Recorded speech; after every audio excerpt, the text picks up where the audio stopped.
This is the presentation for Amazon Bedrock integration. Let's go to design. From the assets menu, we can select task template and we can choose Amazon Bedrock. When we do next,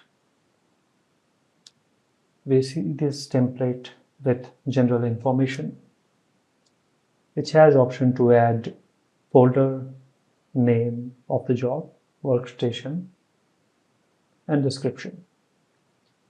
If we move on to connection, we have access ID, secret key, role ARN, and region, and the test connection button to authenticate to Amazon.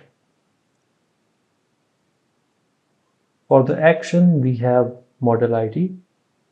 We have option to pass system message.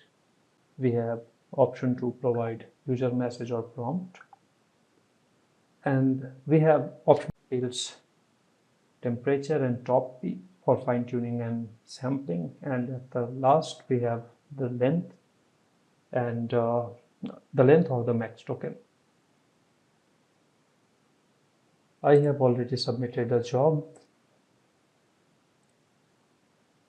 If you see, I have provided the folder, name, workstation, the connection details. In the action, I have provided the model ID. This is one from AI21 Labs. And the user message or prompt for me is to know about weather in Seattle today. I have already run this job. You can see the status is successful. When we check the task log, you can see all the details we provided from connection and action tabs are present here with the response. That's it. Thank you.